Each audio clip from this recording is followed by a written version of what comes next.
Ladies and gentlemen, good evening. My name is Reuben Brigety. I'm Dean of the Elliott School of International Affairs at the George Washington University. We are delighted to welcome you to this evening discussing why ethics matter in the study of international affairs. Let me introduce our panel before we could talk a little bit about how we're going to conduct tonight. So to my immediate left is Professor Chris Kojm, Professor of Practice at the Elliott School of International Affairs, former Chairman of the National Intelligence Council. Professor Janne Nolan, research professor at the School of International Affairs, Elliott School of International Affairs at George Washington University, and we are in his house. Dr. Joel Rosenthal, the president of the Carnegie Council of Ethics and International Affairs. So I often say to our students that international affairs students are a special breed of student because by definition they care about the state of the world and want to prepare themselves to go off and face the world's toughest challenges. As a result of that, the other thing I say to our students is that if you want to go and engage the world's toughest challenges, I guarantee you will find yourself confronted with challenging ethical dilemmas. And as a means of trying to ensure that we are giving our students the very best preparation to be effective foreign policy professionals, at the Elliott School, we've started an initiative to ensure that ethics and ethics education is a central part of everything that we do. So we have a paradigm at the Elliott School called STEP, which stands for Achieving Elite Excellence in Scholarship, Teaching, Ethics, and Practice. And as a means of emphasizing the ethical component, we have also launched something we call the LEAP Initiative, or the Leadership Ethics and Practice Initiative. So what we hope to do tonight is talk a little bit about why ethics matter and how do you go about ensuring that it is a core component of not only international affairs education, but frankly, international affairs practice as one goes off into the field. And make sure that we do so with a relatively brief conversation with our colleagues here at the table, but also to make sure it is interactive as possible with our colleagues here in the audience. I will observe one rule that I practice religiously at the Elliott School when I'm giving lectures, and that is ensuring that we have gender equity in questions. So we will go ladies, gentlemen, back and forth. So please prepare yourselves accordingly. Chris, why don't we start with you? So you have a decades-long career in the intelligence community of the United States, working through some very difficult challenges. And then coming out of that, coming to the Elliott School as a professor, and now taking on this issue of leading the development of our ethics curriculum. I wonder how, in your mind, you marry what you have seen over the course of your career with how we ought to be thinking about teaching ethics to our students. Well, thank you. Well, it's a great question, and I think the first point I would make is the criticality of focusing on it in school, at the graduate level, and also the undergraduate level. Because young people are learning a lot of things about issues they care about deeply, and you go to the workplace and you may end up doing something completely different than what you studied, and there will be many surprises in terms of the content of what you do. But in terms of the skills you learn and start to develop in school and follow on, they will be with you all your life. And so that's why I embraced from the outset the emphasis of the dean here on leadership, ethics, and practice. Just a brief word about the L and the P. Business schools, military academies, they teach leadership all the time. International affairs schools need to do the same. The practical skills you learn in terms of interpersonal skills, writing, briefing, teamwork, they will be with you for the next 40 years after you graduate school. And that course on China may fade. So to ethics, to the heart of the question here. You're going to face ethics issues from the first week you're on the job. And so we've got to get students thinking about how to think about those issues. And I'm not very big on prescribing solutions that here's the ethics handbook and here are the answers, but just to think critically about ethical issues. And let me just give one example from the intelligence community in my time in government. The hardest thing in the world of intelligence is telling really powerful people something they don't want to hear. My boss in the Congress, Lee Hamilton, who was chairman of the Intelligence Committee, framed it this way: presidents usually get the intelligence they want. And so the real struggle is to speak truthfully about the facts as best you know them, and that's really, really hard to do at senior levels. And case in point, I won't belabor it, but the Iraq War decision.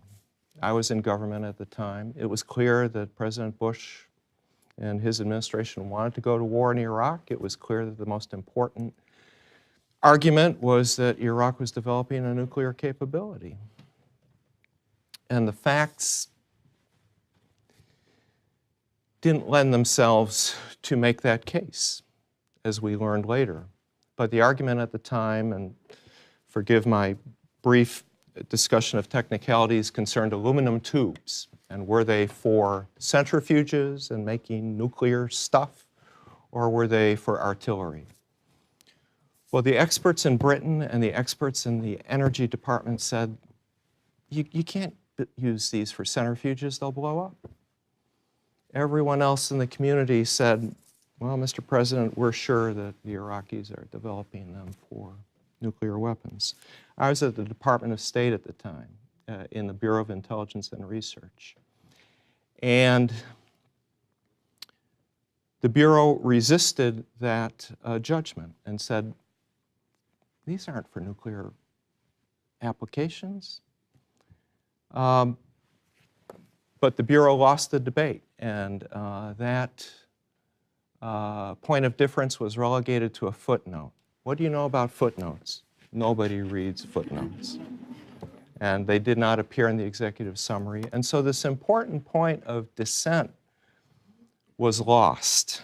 And so just to finish, moving forward to the time when I became chairman of the National Intelligence Council, I said we will never have footnotes again relating to substance. Yes, cite your sources correctly. But points of substantive difference must appear in the document, and when they're important, they must appear in the executive summary. They must be briefed to policymakers. Because the long and the short of it is, the intelligence community only gets hard questions. All those questions have incomplete information because people are trying to hide information from you, governments or others. And so, smart people will take limited data and give different interpretations. It's really important that policymakers know about dissent. And Jan and others on the panel, and me too, we're going to talk about how hard it is when you're way down the food chain to give that dissenting view and not get your head cut off and not lose your job. Hard to do, but that's the challenge. I'll stop. So a footnote to the footnote. I don't know if any of you have ever seen these things called challenge coins. You know, they're started by the military, but now everybody has them. Apparently President Trump has them as well with Kim Jong-un. You know, when you sort of go to a meeting, someone gives you a challenge coin. Well, the Bureau of Intelligence and Research at the State Department has a challenge coin, and it says INR, and there's a footnote at the bottom, which is their sort of passive-aggressive way to say they got it right when everybody else got it wrong. So, Jan, you are famed for many things, but one of them is for using scholarship based on real-world case studies to demonstrate to students and to others in the consuming public how ethics actually work and why they matter in practice. So let me ask you, but we also were chatting a little bit before about how many of our students are astounded when we talk about case studies from the dark ages of the late 1990s, and are always sort of asking for more time-sensitive, real-world case studies. So let me ask you about one that we've sort of grappled with this country recently, and that is the confirmation of CIA, now confirmed CIA Director Gina Haspel. I actually can't think of a more recent example where there has been played out in the public sphere such a profound debate on, frankly, the ethics of action in international affairs. On the one hand, those who say that Director Haspel's involvement in CIA, black sites where torture is alleged to have happened, were by definition disqualifying for her to be director of the CIA. Others saying that she was following legal instruction as a framework defined at the time, and by the way, she was not alone. So how do you sort of think about and parse that through, and how can that example be relevant for current students of ethics in international affairs? So clearly it's hugely relevant to the discussion of what you do in a situation that, as Chris has alluded to, when the prevailing consensus at the highest levels and wherever you are working goes against judgments that you are able to make based on training, information, access to intelligence. And you are faced with the dilemma of whether you continue to support the policy or exercise a judgment and find some way to have a voice. In this particular instance and other instances, we were extremely critical of intelligence and policymakers who did not, quote, speak truth to power. So this has become the latest kind of injunction to younger people you need to speak truth to power. I think Chris and I have both struggled with the issue of how do you teach people to be prepared to speak truth to power when in situations like this where there are fundamental issues of morality, of actually strategic imperative, of self-interest. But how do you teach people how to speak truth to power without getting shot in the face?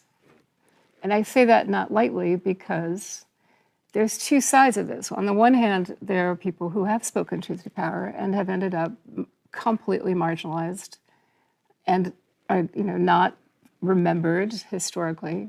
There's some who have survived in various ways. Or there's the alternative of going along with the prevailing viewpoint. I think you're right that this case, in her case, encapsulated all of the tensions that were going on post 9/11.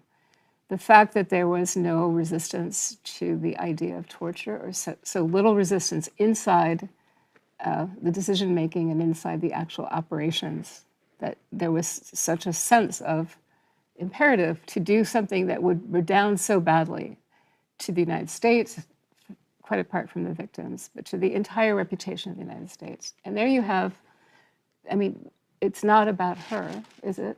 It is certainly about her in the sense of the confirmation process, but the reason I find this topic so fascinating for everybody in this room and everyone who comes to an international affairs school goes back to what Chris said. We try to train military officers, as you know, to be loyal to the Constitution, to disobey illegal orders. There is at least some familiarity with the fact that there will be predicaments. There's no tradition of teaching civilians that they are going to be up against these kinds of things. And we'll come back to this, I'm sure, but one example I'll use that I try to teach, I got to know Robert McNamara very well, for those of you, anybody who does not know. Robert McNamara was racked by guilt for his role in the Vietnam War, for the fact that he knew that the strategy was failing, but he continued to work as Secretary of Defense and send people into combat and to die for a strategy that he knew was completely mismatched to the facts on the ground. This is not an isolated incident. He was just a celebrated person. He never recovered from. So when people say ethics is kind of nice, it's sort of a cosmetic, It's actually demonstrably true that your conscience is a living, breathing organism that you cannot mess with too many times before you become a broken person. That's the psychological aspect. And I, through the research that we did over a long time, looking at different cases, some from most from the 20th century, like Iran, the failure to speak up has been the source of strategic failure over and over again for the United States. So we cannot train leaders unless we teach them about this. Thank you. Joel, as president of the Carnegie Council of Ethics and International Affairs, I mean, obviously you have a critical role in this debate in American public life, I would argue. And let me also take this moment to express our gratitude on part of the Elliott School for the partnership that we're continuing to build in the space. I wonder, from your perspective, how does one take these sorts of concepts, which may seem esoteric, may seem marginal, and inject them into a broader public discourse, not only for students, but sort of broadly for the public? That's great. First of all, thank you. Thank you for coming here. Thank you for what you're doing in the school. I do think that one way to get to a better public dialogue and better public understanding is to actually teach these issues at the graduate level, at the undergraduate level, and at the level of civics in public education, all the way through our system. So I think what you're doing is essential. I don't have any sort of magic answer to this, but I think that the best way to teach leadership, ethics, and practice is actually to show it, much as you're doing now, to raise it up, to shine the light on it, to heaven help us analyze it in some way, and to have a civilized discourse around it. That maybe the bar may be too low, but I think if we can, in some ways, depoliticize it and just say, this is an ethical issue. It's about who we want to be as individuals. I think ethics a lot is about just self-discovery. Who am I? What are my values? What are my standards? What do I expect of myself? And then also, of course, the institution that I'm in. To have some some personal reflection and some public reflection on norms. I see that this has become a more public word now. I think it's a good thing. What is the word norm? A norm is expected and required behavior. What do you expect and require from yourself? What is expected and required from the institution in which I serve? Think about it. Those things change over time, right? Norms are not static. They change a lot. And think about in your own lifetime, the institutions that you're in, the norms change, right? So that's a very powerful thing. I thought I would also just kind of just interject a couple of things that I've found very helpful in kind of framing the discussion. Some of them having to do with a couple of presentations that were given here at Carnegie Council that were informed by scholarship but were public-facing. And one was just a few weeks ago, John Lewis Gaddis was here talking about his book on grand strategy. And he begins the book by actually citing a scene in the movie Lincoln, the Spielberg movie about Lincoln. And Thaddeus Stevens asks Lincoln, how can you use these means, these sort of smoke-filled rooms and bribes and payoffs and deception and all this to try to get through the 13th Amendment, which was a noble goal. And Lincoln says, he uses the image of the compass, and he says, I know my true north. My true north is to preserve the Union and to emancipate the slaves. That's my true north. I know where I want to go. But if I follow true north, I'm going to hit a swamp and a river and a mountain. I can't go straight ahead, right? I need to have situational inertia. I need to move, right? And I think that's a way to think about. So in order to think about ethics, think what is your true north, and what is the true north of the policy that you're trying to get to, and what are the sort of compromises you'll be willing to make. I remember as an undergraduate, there was a famous lecture given by Frank Friedel, who was a biographer of Franklin Roosevelt. He made a similar point about Roosevelt. Roosevelt liked to use a nautical analogy, right? If you're trying to sail upwind, your goal is here, the wind is coming in that direction. How do you get there? You have to tack back and forth. You cannot go straight into the wind.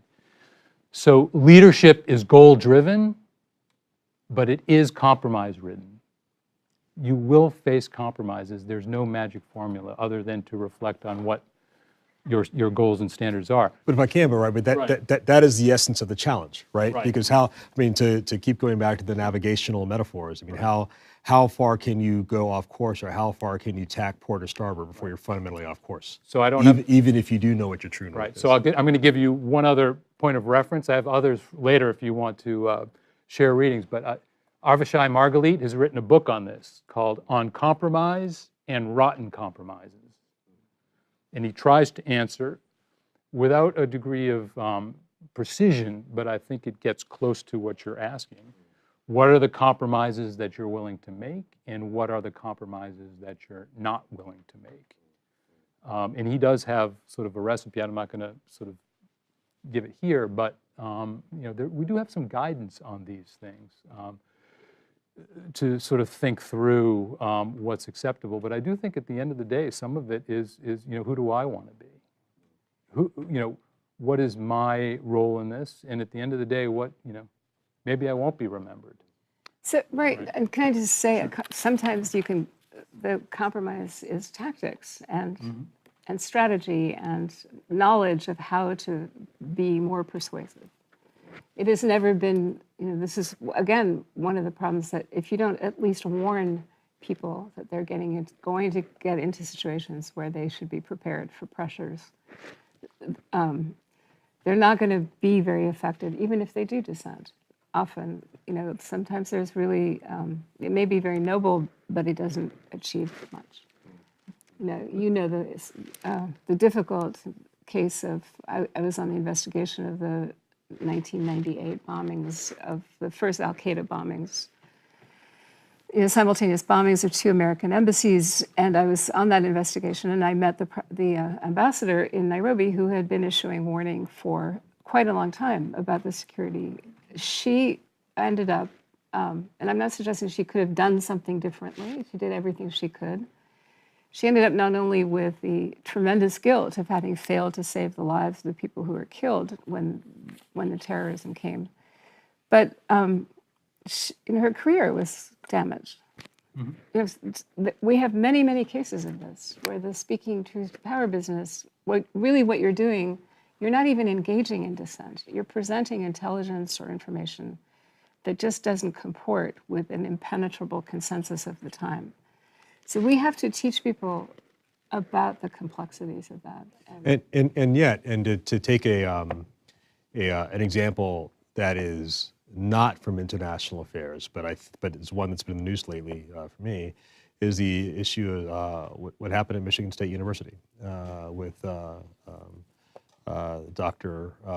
disgraced Dr. Larry Nassar has been convicted of abusing hundreds of young girls. And obviously the allegation against the university is that multiple people knew something at some point, but no one did anything early enough, which it has now cost the university $500 million, at least, in terms of settlements. And one has to ask the question, on the one hand, there is clearly, whether it's dealing with American lives at an embassy or dealing with the financial implications to a university, there is clearly a hard case rationale for standing up and doing the right thing, either positively or negatively. And then one has to ask the question, so what do you do when you're with an institution that doesn't want to hear it?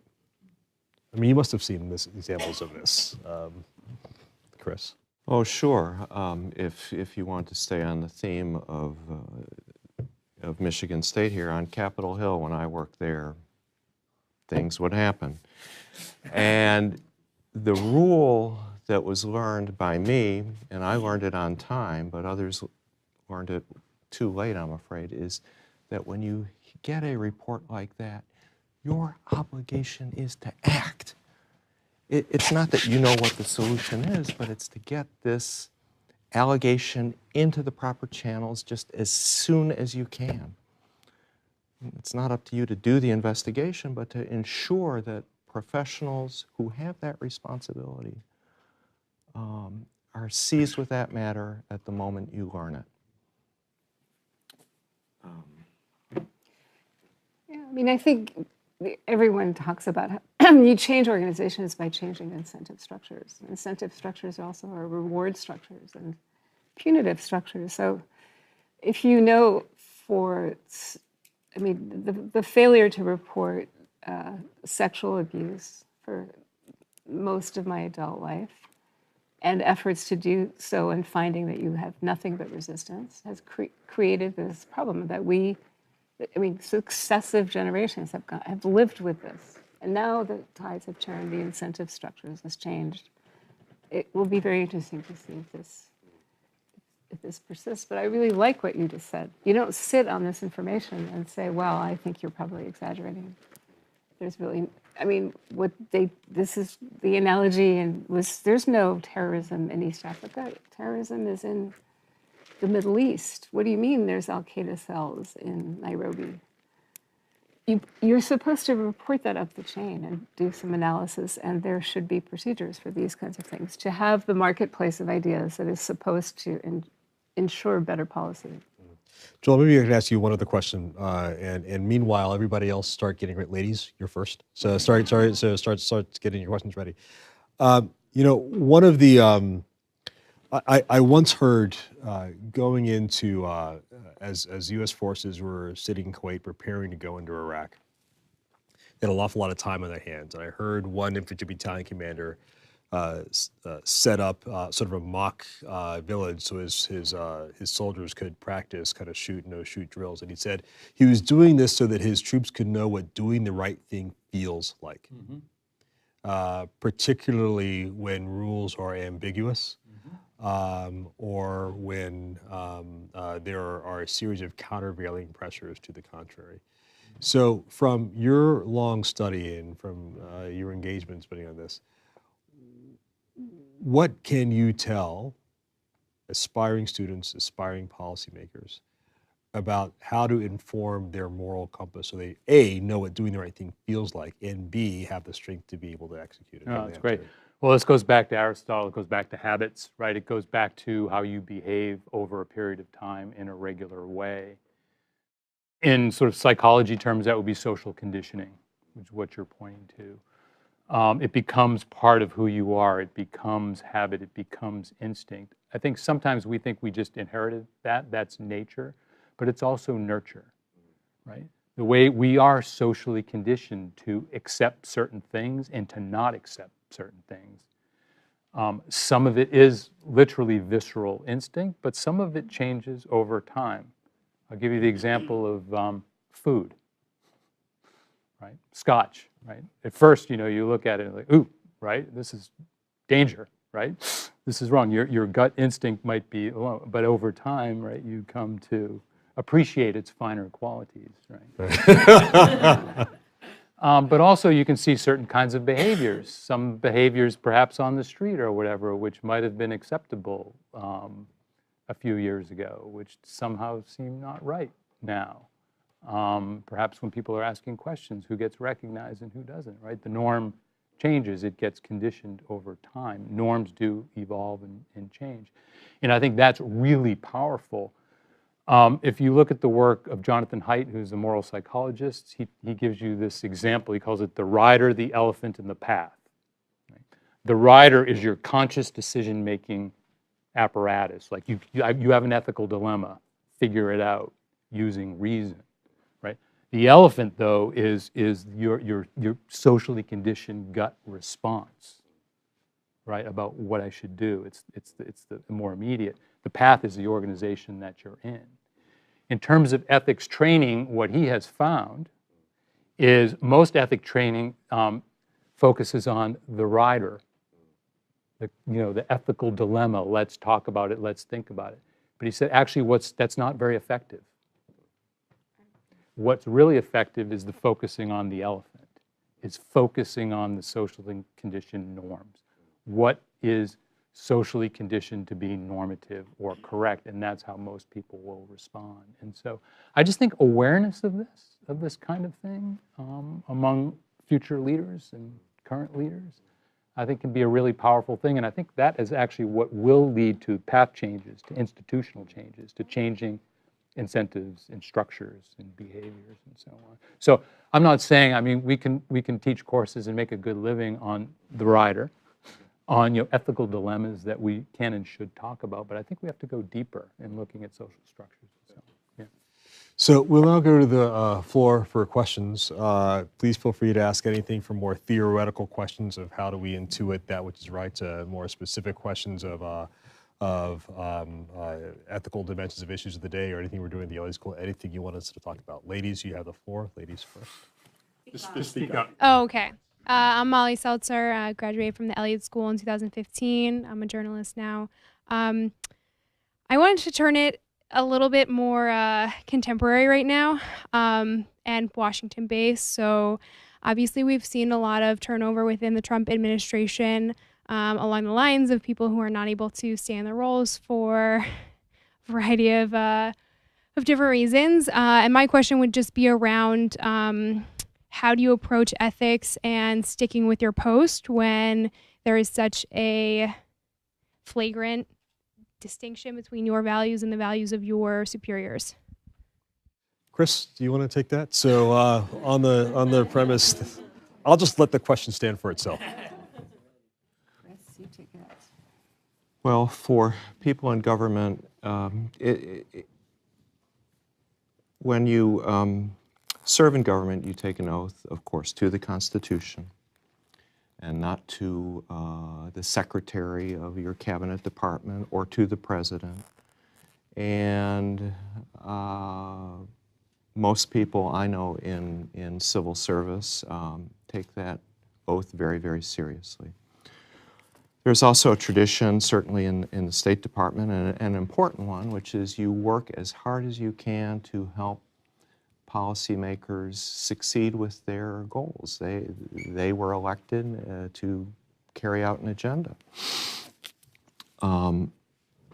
And you've got a couple choices. The classical ones are exit, voice, or loyalty. And in the policy world, I guess I would view it this way, that what you're entitled to or should be entitled to is to have your views heard and that they're seriously considered. And that's important, and that's what you want to hope for. Now, you're not entitled to have your views endorsed, but that you have been heard fairly. And then if you stay in government, your choice is, am I on board with the program? Do I want to transfer to a different position? Do I want to leave government? And people are making all kinds of those choices. And as an Evan Osnos piece in the New Yorker points out, sometimes, of course, it's not voluntary, where people sense that somehow you're disloyal, and then you are moved to what's colloquially known as the turkey farm. Just you're given some office with some vague assignment, but no real responsibility, and you're just marginalized, sidelined. And that's happening apparently quite a bit, and in my personal view, that's an abuse of government authority. When you come into a government agency, it doesn't matter what your agenda is. You've got trained, qualified people, and you ought to harness that vast talent on behalf of whatever your agenda happens to be. Now, this is slightly off point, but it's a great story, so I've got to tell it. Carl Ford, who was the Assistant Secretary in INR when I was there, after the Iraq invasion, and all these analysts who had been studying the problem said, oh my God, we're engaged on a terrible, terrible course that's going to just end in utter strategic failure. What he said to the analysts was, look, if the policymaker wants to drive that car off the cliff, Your job is to help him or her get that car to the ground as safely as possible. That's your responsibility. Gentlemen. Yes, please.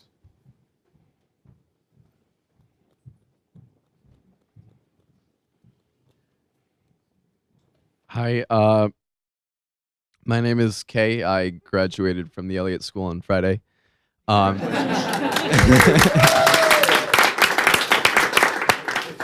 Yes, thank you.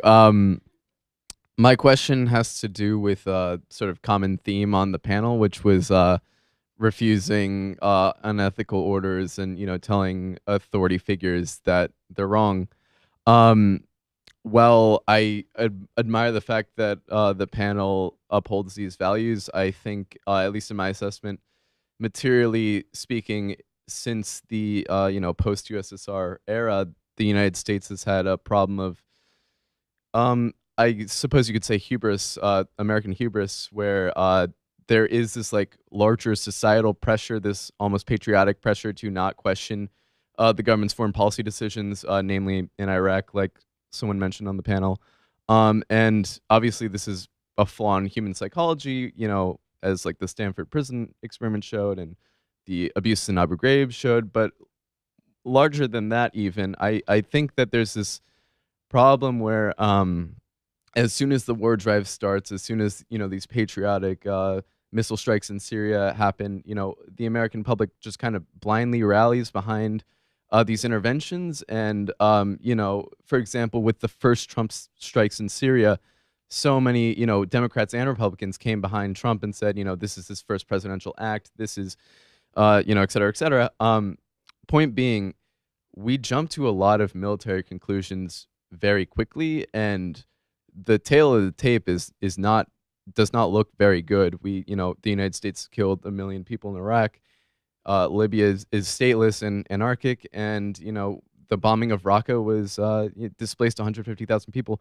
Point being, do you think that this American hubris or American patriotism, paternalism almost on the world stage is a problem? And ethically, do we have a responsibility to stop doing these things and to fix what we did abroad? So Jan, is there a patriotic or ethical duty to question American use of force, and how does one do that? So I'm going to answer your exact question, but by saying the following: the studies that Dean Brigety referred to, that these are from the past. They were from the 20th century, not all of them. Ask the question of how is it that the United States, which is the supreme power, especially after the end of the Cold War, unique in its capacity in every way, but certainly orders of magnitude more powerful militarily, consistently finds itself intervening in countries and regions that it knows absolutely nothing about, even after decades of extensive involvement. So one of the case studies was Iran in the 70s, where we had a huge, huge both contractor and military presence. And to literally right up until the bitter end, there was an injunction against saying anything about the degree to which the repression of the Shah was contributing to the insurrection and what ultimately led to revolution. Total denial of the role of religion. So there's a systemic issue here, which this used to be so controversial that I couldn't possibly brief it even here, Joel. But that our democracies, leave it to the US, there is a certain odd pathology about the difficulty of gaining consensus to act and then shedding that consensus in the light of contrary intelligence. So to answer your question, yes, there is absolutely an imperative to question. We have a tendency as Americans to think that military intervention is simpler and more decisive than all the other instruments at our behest. We do not rehearse diplomatic intervention the way that you do a briefing in the Oval Office and you show all the different strike patterns. It looks like you're actually going to do something very... So we are remarkably ignorant about, time after time, would say, wait, I mean, going back to this the arguments I used to have with McNamara, he said, I could not have known that Ho Chi Minh was a nationalist. I mean, we argued until he died about that. And I said, why didn't you go meet somebody that knew him? And, you know, it's like, well, who? And I said, but he said something that this is what inspired all this work, ultimately. He said, there was no one at the table. There was no George Kennan. There was no McGeorge Bundy for that part of the world to advise me. There was no one, quote, certified. And that was the moment of just this huge light bulb went off of like, what does it mean to be certified? I'm in the middle of my certification process in my career. It means that you are not going to rock the boat or knock the table over or question the fundamental consensus that there is a domino effect, and right? So it is technically true that we had weakened the State Department during the McCarthy period, but the Secretary of Defense should have more information about the basic facts of where we are intervening. And you know, I still struggle to explain this because it is not uniquely American, but it's very American. Ladies, yes, please.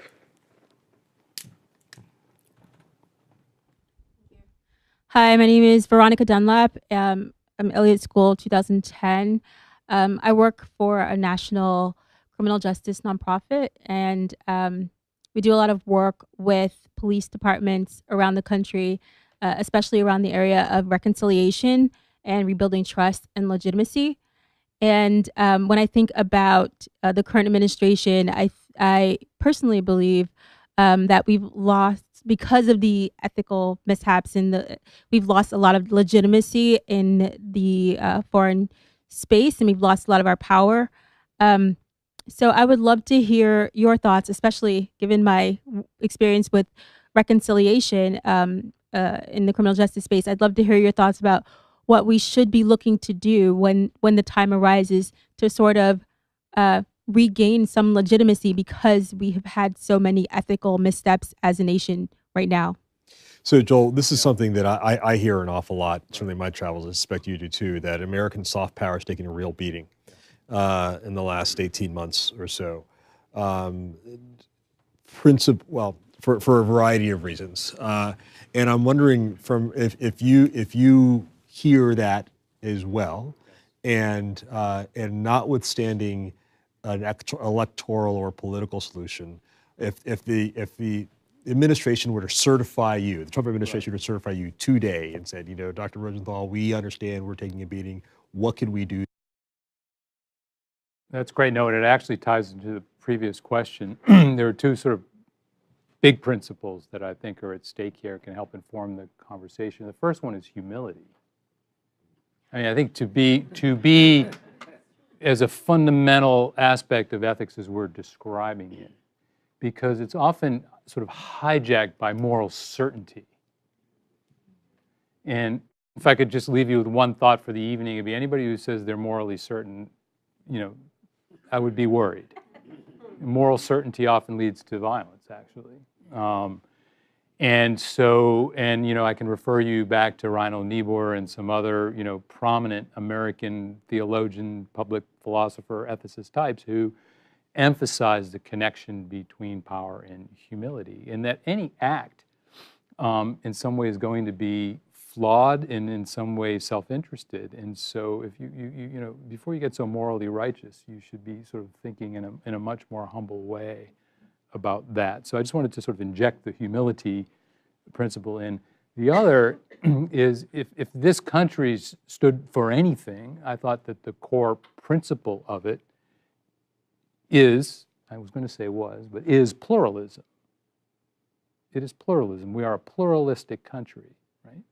And that's based on the ethical principle that my interests are bound up in the interests of your interests, and that we're kind of in that together. And even from a libertarian perspective, even from the sort of the most individualistic perspective you could take, even from an Adam Smith who actually makes this point, which is, yes, I'm a self-interested person, but the first thing a self-interested person has to understand is the interest of the other person, right? If you're going to have any kind of exchange, right? Economists with it. So it's just sort of a basic awareness of this. Now, this country, you know, has been known throughout the world as an exemplar of some imperfect, evolving notion of pluralism, which goes to reconciliation and so on. So, no, I think you're right. And so if I could work on two big items, one would be this humility question, but the other would be getting back to that basic idea of pluralism and what we have in common.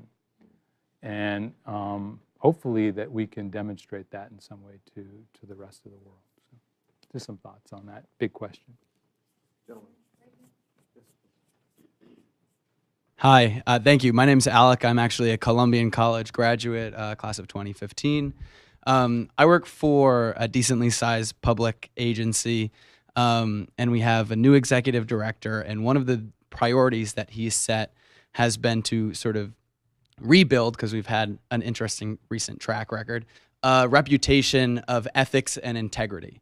And one of the things that he says over and over again is that you can have almost everybody in an organization doing the right thing for years, trying to build a reputation for integrity, but one person who messes up or makes the wrong decision in one instance could squander all of those efforts.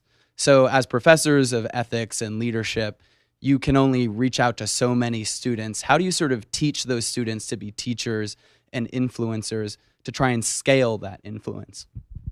I'm actually going to take a part of that, and because obviously we are all frail, imperfect individuals, and to the extent that institutions try to have a certain set of norms in which they follow, and if there is departure from those norms by an individual, or if multiple individuals in the institution are complicit, the two things that have to happen, one is, to Joel's point, is a sense of acknowledgement and reconciliation, but it is vitally important that the leadership take ownership to re-embrace the norms. In my view, one of the best examples of this in modern times is the Catholic Church, and how fundamentally they failed in their mission to protect children for the purpose of trying, in their view, misguided, clearly at the minimum, of protecting the institution for decades. And as a means of trying to rebuild their trust in their own moral authority, two things started to happen. One was the engagement with survivors, but also was the Pope, Pope Francis in particular. I know Pope Benedict did some, but Pope Francis, I think, deserves the lion's share of the credit for this, saying, "I am sorry," and the Pope, the vicar of Christ on earth, begging for the forgiveness of individual victims. And I suspect that is true for any number of other institutions, that when something has gone wrong, you've gotten wrong, the leadership has to take ownership in order to change it. I wonder if any rest of you have thoughts on this. I think that was really eloquent. In a much smaller way, I remember briefing some of these cases of strategic failure that had resulted from a failure to take into account concrete intelligence, and we proved, we had all been lined it off. And I was briefing this. It comes down, when you come down to the prescriptive parts, it's always very difficult. You need to show some tangible examples of when someone speaking up actually changed the moments of policy, but also come up with some prescriptions. So I was talking about a modest suggestion that, for example, in the Foreign Service, that subordinates should be allowed to write evaluations of their superiors, and one of the elements would be whether or not they listened. And I immediately, one of our very distinguished diplomats, who all of you know, actually said to me, "Oh, Jan, he said, it's just human nature. Some people listen and some people don't." And I said, yes, and some people start businesses and read and succeed, and some people start businesses and don't do anything and they fail. So surely we can even consider, first of all, it was wonderful to watch the especially established audience when I said the idea that your underling would write a performance review. You could see the faces where it was already too late for them. That's great. But even modest steps are very hard to take, right? So you're boss or whoever is doing this it's very interesting. I don't know what agency this is, but And we don't need to know, for the record. But so I have two boys that are almost 13 and 11. They'll be 13 and 11 this summer. And to the point of building the elephant underneath them, as it were. I've been saying to them, I've been quoting Churchill to them since they were 5 and 3. This quote, that courage is the most important virtue because it's the one that makes all the others possible. And one of the things that's incumbent, this certainly goes to the leadership point as well, is that if you are leading an organization that is either trying to establish or reestablish ethical norms, the people in the organization don't need you to be their buddy. They need you to establish justice and the ground rules for expectations. And those organizations that succeed in these sorts of environments are those that get it wrong. I think another great example of this is Starbucks. There are a quadrillion Starbucks outlets all across the planet. Most are franchised. Only some are owned by the organization. But if 2 African Americans in some outlet somewhere get the police called upon them, Howard Schultz could just as easily have said, that is the fault of that store owner and they are liable. Instead, he owned it for the entire organization and said, we collectively are going to think about how we can make sure this doesn't happen in our stores ever again. That's leadership. It's courageous, ethical leadership. Ladies. Yes, ma'am. Hi, I'm Meredith Fortier. I graduated from the MIPP program back in 2014. My question is, you mentioned the Foreign Service and you mentioned soft power kind of taking a beating at this time. Given the students you see come through Elliott and the Foreign Service applications really being down right now, how do you talk to students about public service? How do you talk to students about why they should be inspired by it? How do you talk to them about managing their expectations, managing what they should look to, when they think about service and how they should think about it during this time period? It's not merely a theoretical question. Arguably it's a historical one, since we've addressed this at the Elliott School. Chris, do you want to talk about it? Students raise this question all the time, and I am very clear in my answer to them that public service is a noble undertaking now and always.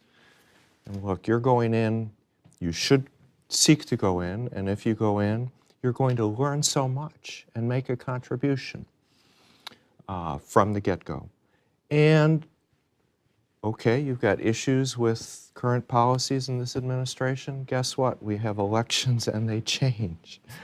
And so I try to be very encouraging about the merit and value and importance of talented young people seeking to serve their country in a wide variety of ways.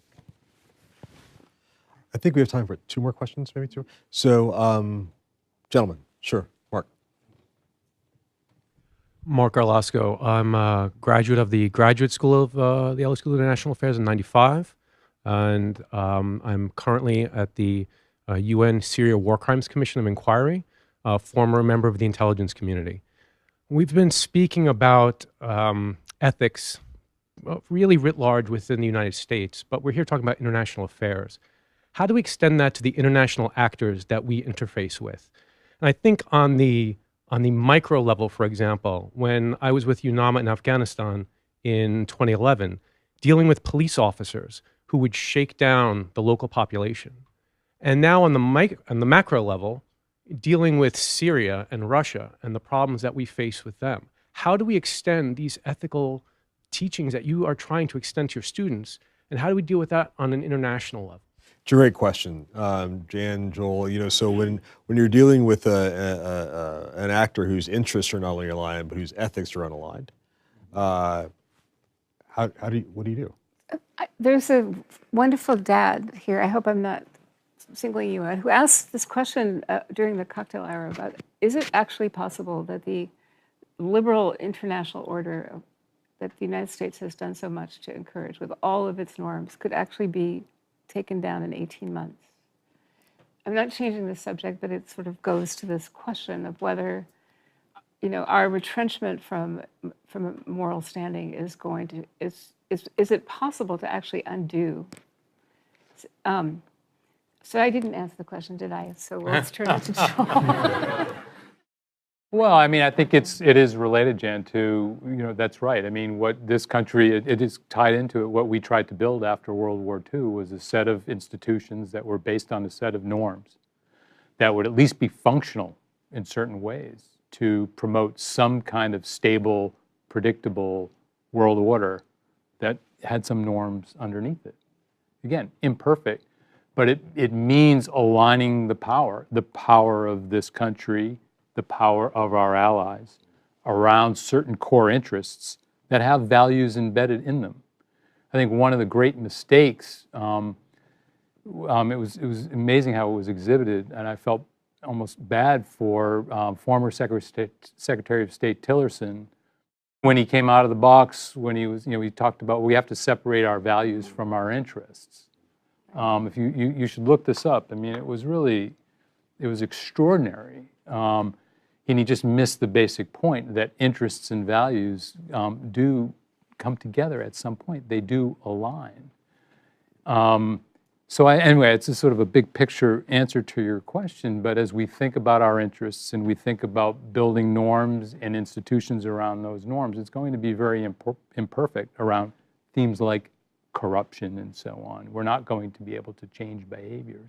But I think we can create norms, expected and required behavior around certain issues that will help to promote a more stable and peaceful world. That would be my big approach. It's harder as you get into specific issues. Ladies, final question.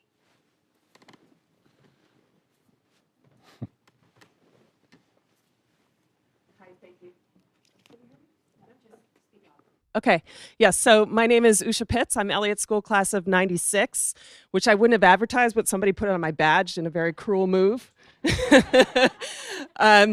Anyway, it's a real pleasure to be here tonight. I've been a Foreign Service officer for 20 years, and I credit the Elliott School for positioning me to pass that darn test.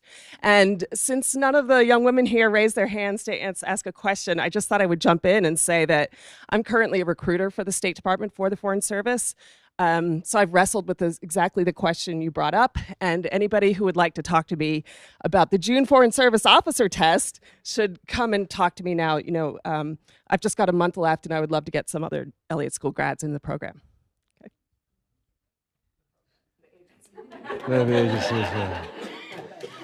Well, on that hopeful note, let me again thank all of you for coming. Let me thank in particular our hosts, Joel Rosenthal and his team here at the Carnegie Council for Ethics and International Affairs. Let me say a special thank you to Elaine Garby, who's did so much, and also to Shanae and all of our other sort of colleagues who've done so much help. So thank you all.